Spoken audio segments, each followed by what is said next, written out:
Magandang araw mga kagulay, welcome back sa aking channel. Greggy Farmer nga po pala ulit to. Bali, ngayon mag-umpisa tayo ulit mag-vlog mga kagulay. Marami na sa atin naghahanap mga kagulay na chinachat na nga tayo sa messenger. May tumatawag na sa number ko mga kagulay. Yan siya. Bali kung mapapansin nyo mga kagulay, ay nakapat ang ating siling labuy, siling panigang mga kagulay. Kung sisilipin nyo naman yung mga ano niya, may mga bunga siya mga kagulay. Yan siya. Ito, bali, hindi naman eksperimento mga kagulay. Ito yung nakita rin natin to sa mga video sa ibang bansa mga kagulay. Hindi ko alam kung Thailand ba yun o sa ibang bansa mga kagulay, yung mga nakapat na mga ganito mga kagulay. Ayan. Tapos mapapansin nyo ay ginitna ko rin siya sa ampalaya dati. Pero may ampalaya na rin ngayon mga kagulay. Ayan. 3 araw na itong ampalaya natin mga kagulay.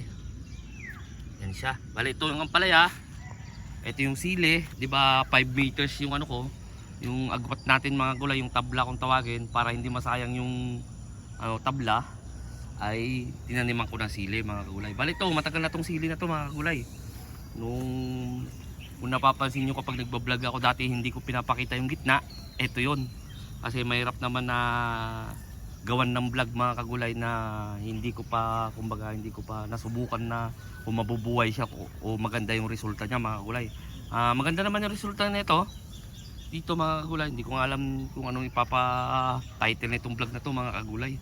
Kung sa ampalaya ba o sa sili mga kagulay. Kumbaga gusto ko lang ipakita sa inyo mga kagulay. Yan, maganda naman ang resulta niya. Yan, marami naman siya bulaklak, makikita nyo naman. Bali ito nung, kailan pa ito tinanim ma? Itong sili? Kailan pa ito tinanim?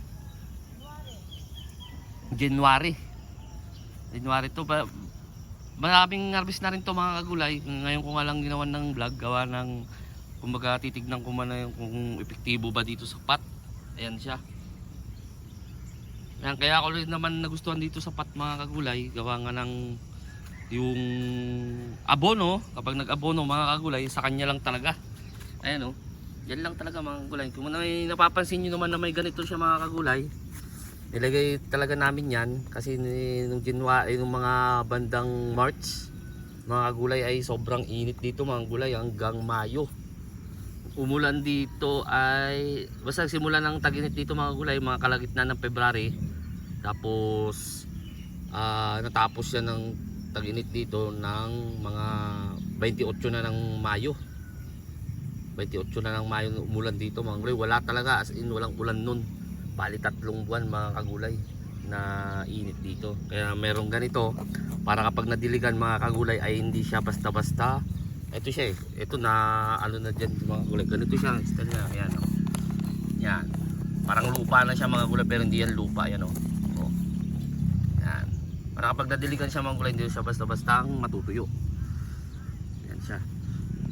Yan naman yung mga bunga niya mga kulay. Yan. Yung January pa ito tinanim, ibig sabihin 45 days. February nag-ani hanggang ngayon nag-ani mga kagulay. Yan siya. Yan, mga panibagong bulaklak na ulit yan mga kagulay. Yan siya. Yan. Tapos ito ay 3 days na ang ating ampalaya. Ayan ang ating ampalaya, 3 days na. Dinaniman namin ulit mga kagulay, pero ito yung butas niya dati. Yan. Yan yung diskarte ko naman niya para hindi na magbungkal ulit. Binungkal din namin to. Siyempre binilaki na lang namin butas para mabungkal namin maigi. Tapos may in-spray ako dyan.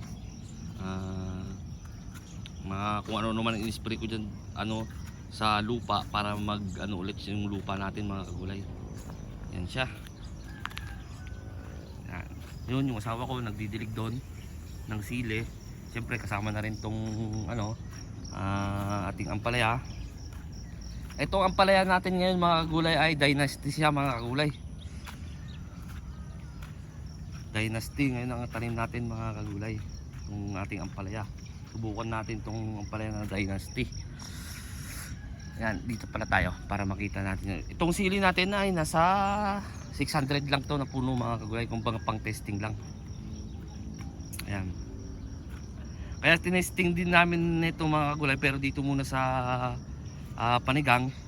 Kasi plano ko ulit na magtanom ng siling labuyo.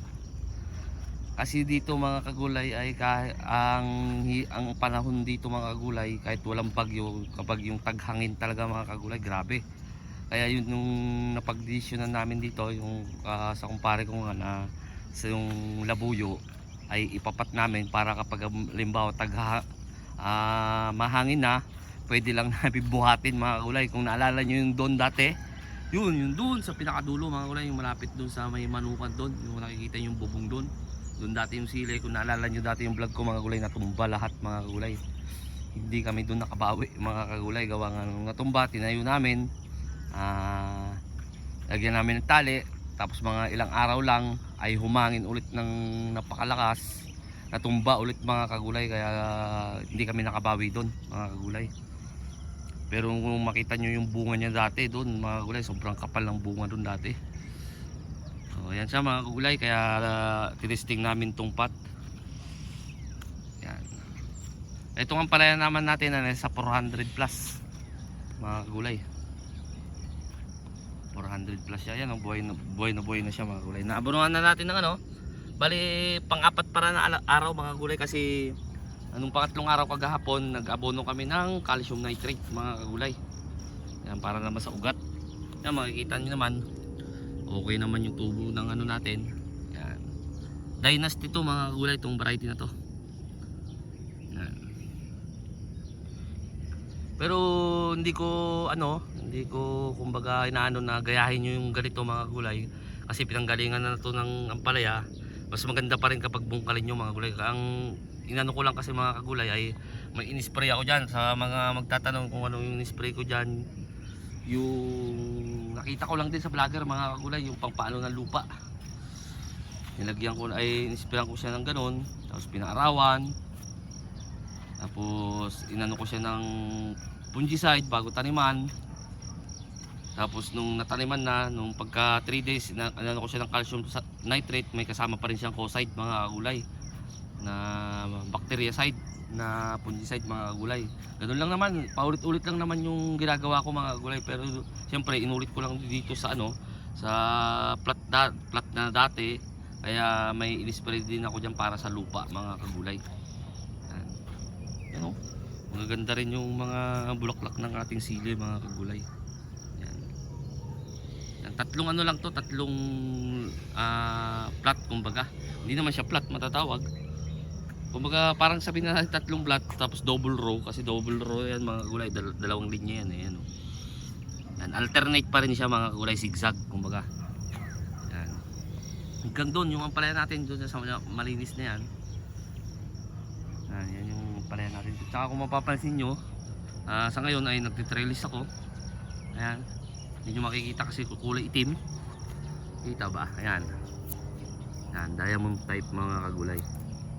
Hindi na siya peking diamond type kasi may lock na lot siya mga kagulay. May ganito na Ayan, tapos sa baba Kasi nung nakaraan yung dito lang may lock mga kagulay, kaya mabilis lang ganun. Pero ngayon, kasi kapag umangin naman yung mga kagulay, talagang umaano yun. Kaya ganito nang ginawa ko mga kagulay. Ayan siya. Kung mag-update lang ngayon mga kagulay, sa tagal na hindi ako gumagawa ng vlog, hinahanap na tayo. Alam mo, napakaraming subscribers naman, pero marami-rami din na gaano sa atin nagtatanong kung kumusta na ba ako. Ito nga, tatanim pa rin. Kumbaga, ito panibagong na to mga kagulay. Bali ito pala, January, February, March, April, May, June na ngayon. Maglilimang buwan na to ating sili mga kagulay na panigang best mga kagulay ng East West.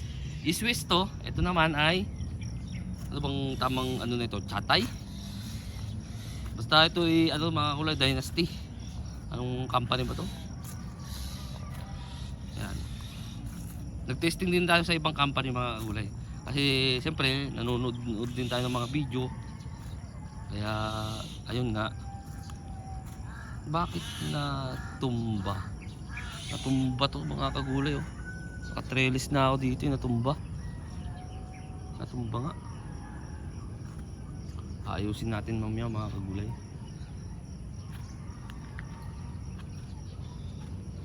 Ayan, napakita ko lang sa inyo. Pasensya na kung hindi na ako gano'n nakakapag-vlog, gawa nga ng busy mga kagulay. Sadyang dalawa na lang kami dito mga kagulay. Kaya ang mga tinatanim ko yung mga madali na lang harvestin mga kagulay, katulad nitong ampalaya, itong 400, ako lang ang ma-harvest na ito mga kagulay eh. Harvest, hakot, yan na lang mga kagulay. Ako na rin din ng gano'n dito, yung kaya namin mag-asawa na lang mga kagulay.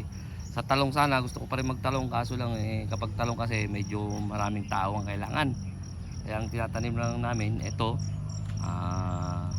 okra, meron okra doon mga kagulay. Nung ano rin tinanim yun, kaya ba tinanim yun? February, mga ganun mga kagulay, yung okra doon. Ma-harvest din doon ng mga 80 kilos, 60, mga 70 ganun mga kagulay. Basta dalawa lang kami nag-harvest. Kung minsan kapag nagsabay naman yung sitaw nung nakaraan, lalo na may sitaw pa at saka pipino, ay meron din naman kami kinukuha na arawan. Pero hindi naman sa pagkukuripot mga kagulay. Kumbaga siyempre mas maigi pa rin yung kumbaga talagang hands on ako mga kagulay. Talaga kasi kapag ako na mismo nag-harvest mga kagulay, sa totoo lang nakikita ko kaagad yung problema ng halaman. Yun naman ang kagandahan doon. Tsaka dito mga gulay wala kasing ganong meron dito yung kinukuha namin 2 tao, marunong din naman sila. Pero gaya ng sabi ko, kaya hindi ako nagtatanim ng talong. Marami masyadong tao ang kailangan ng talong mga kagulay. Tumanim ka lang ng mga 8,000 kaya 6,000 hindi naman kayang harvestin namin yung mag-asawa mga gulay. Kaya ito nagdesisyon ako na ito nga nung sinubukan ko itong ampalaya, magtrabaho lang naman siya sa unang ampalaya mga kulay, gawa sa balag. Pero kapag nakabalag naman na, tulad nga nito, ito nataniman na dati, pero ngayon tinaniman ko ulit, okay din naman siya. Hindi ko pa din naman masasabi na okay kasi maliliit pa eh. Kasi siyempre pinagtaniman na ng ampalaya, baka sa lupa magkakadiferensya. Pero inisprayan ko nga siya mga kulay ng makakalimutin kasi ako mga kagulay. Panood ko lang din kasi sa video yon na paano ng lupa. Kaya in-spray ko rin siya, tapos fungicide nga. Kaya tinaniman ko ulit siya ng ganyan. Kaya kung makikita nyo maganda naman. Yan. 4 days siya ngayon pala, hindi pala 3 days. Kasi 3 days kagahapon nag-abono ng calcium nitrate. Yan ang ating sili. Panigang. Ang gulay, namumuti lang siya oh. Hindi sa white flies mga kagulay, namumuti yung niya, yung bulaklak niya. Bali hanggang dito na ako siguro mga kagulay. At ako'y maghihila pa ng hose kasi nagdidilig si asawa. Sa bago pa lang sa munting channel ko, huwag nyo kalimutan mag-subscribe. Click nyo na rin po yung notification bell para update kayo lagi sa gagawin kong video tungkol dito sa pagtatanim ko. Maraming salamat po sa legit na sumusuporta sa akin. God bless po sa ating lahat.